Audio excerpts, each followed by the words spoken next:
This is Tim Smith. I'm John Gibbons. Tim, you've done a few pinks for us, haven't you? You did a little bit of work in Dortmund. Yeah, I've done a few. I think three pinks, Dortmund. Listeners to the Yellow Wall podcast might recognise him, the voice as well. He's done a little bit with them. He's known as the Gaffer around these parts. Yeah, unfortunately. Long story, but nice to finally get you on camera.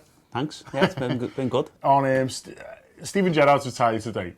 Which is the main thing I want to start on. I've been a little bit surprised kind of how big a deal's been made out of it, really, because, you know, when he left Liverpool, obviously that's a huge thing, and then he goes over to play in LA, and I don't think anyone was expecting him to come back and play in any meaningful manner. So I guess, is it a huge notable day, do you think? Not really, because I feel like I'm seeing all the pictures and the quotes from when he left, like whenever that was, 18 months ago? Yeah. Whenever it was, yeah, so I feel like we're doing it all over again, and it's nice to reminisce and all that kind of stuff. He's got some good goals. Yeah, it's good to see the goals again, but I've seen the my hero, my mate thing retweeted a couple of times already, and this, that and the other. So yeah, I mean, he's retired, but I guess in a lot of Liverpool fans' eyes, he retired when he left Liverpool, didn't he? So yeah, exactly, and that was kind of when we said our goodbyes, really. But it does... The notable thing for me is if it feels a step closer to, I guess, his next decision, really, and it's confirmation that, you know, it's not going to be a player-coach thing anywhere, and that seems to me that it means more likely he'll join the coaching staff at Liverpool. Yeah, I think so, and I think that's probably why it's been staged in the way it has, to sort of get to the fact that, well, actually, I've stopped playing football now, and I'm going to be a coach, or I'm going to be whatever, so there's going to be no coming back, and there's going to be no sort of something in the background all the time about, is he just going to start playing, or this, that, or the other. So I think they wanted to get that out the way first, and that seems to be done now. So now they can define whatever the role is going to be, because it looks more and more likely that it's going to be a role at Liverpool, isn't it? It's not going to be anything else. Yeah, it looks more and more likely. Jurgen Klopp's done a press conference today. He was asked about it on numerous occasions and got more and more tetchy as it went on. There was things like you're obviously not satisfied with the question of the person next to you, which is a particularly Klopp line. I like that. I like that he's a bit tetchy with the media. You know, he's not shy of putting people in his place and things like that. But it's Klopp's got a point when he started off by saying, you know, he's a legend here. He's welcome anytime. We'll help him in any way possible, and that's sort of all he can say at the moment, isn't he? You know, people kind of press him for details when there aren't any, and I thought what Klopp did well as well. He was asked, you know, to sum up Gerrard's legacy at the club, and he was like, "Well, I've only been here 14 months. I met him once, and I saw him playing once, and it was when I was manager at Dortmund, and so the easy thing in the world to do, and what maybe you'd have seen someone like Brendan Rodgers do would have been to wax lyrical or something. That's not how I go with Brendan, but.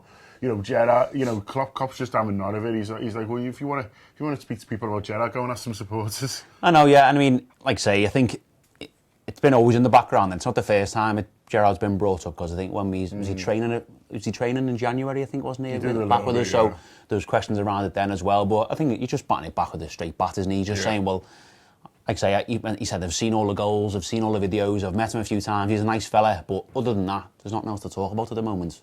And when there is, I'll let you know. You know what I mean? So just best way to do it. As I said, there was a lot of questions. It would have been nice, guys, if you could have asked it about, you know, things like Adam Lallana, whether he's going to be fit. That would have been quite useful for us who've got to plan shows about these kind of things. But you know, if you want 17 questions on Steven Gerrard, lads and ladies, go for it. He was asked a bit about the Southampton game at the weekend, and he was asked about whether he thought he'd suffered from the international break, and he was very much of the opinion that we hadn't, and that we created a lot of chances and that we played well. It was just a case of not quite putting in the back of the net, and the more you kind of reflect on the game, you can understand what he's saying. You know, it wasn't a case of not looking sharp. It just didn't quite happen for us a month ago. Yeah, because I mean, I think he came out on whenever it was, potentially on Sunday, maybe earlier this week, saying that the players were really downbeat after the game, and he come in and said, "What are you doing? We just played really well there. It just wasn't our day." And I think that's sort of the attitude that you've got to take. And I think as supporters, we've got to take that attitude as well.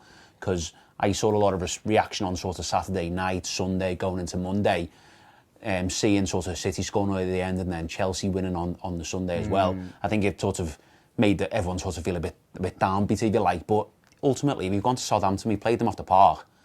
And Southampton are a good team. Yeah, we got to finish top. Exactly. So it's not the end of the world. We're a point behind.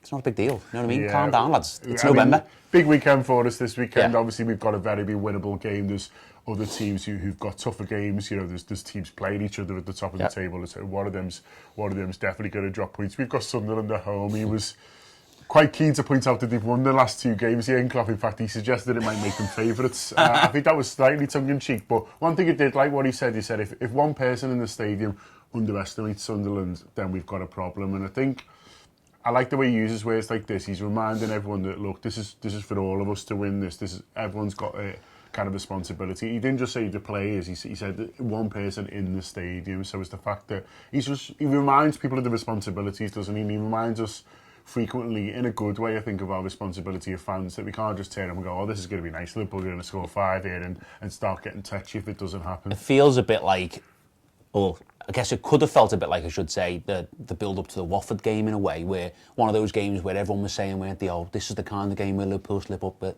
this, that and the other. And hopefully on Saturday we get the same Liverpool that turned up against Watford, and it's a formality, and that's what we all want, that's what we all hope for. And like I say, in the past, Anfield's probably suffered with 3 o'clock on a Saturday against a team in the lower half not being up for it, but touch wood, over the past 12, 15 months since Klopp's been in charge, we haven't really had that problem. Yeah. And like I say, it's not just the players who need to we'll get into it on Saturday, it's all the crowd as well. Would you pick the same teams last weekend, or would you be tempted to go Sturridge? I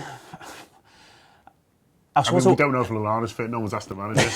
Yeah, there is that. But really, I sort of want to see Sturridge, because I think I've mentioned on one of the pinks actually that I feel a bit sorry for Sturridge, because he seems to get dropped in the more difficult games where it's quite hard to get into the games. Yeah. And I think he could do with in inverted commas, easy game at home to, have a 90 minutes and have a good go and get himself a goal, because I feel like he got dropped in last minute against Chelsea, he got dropped in against, I think, Man United as well. Yeah.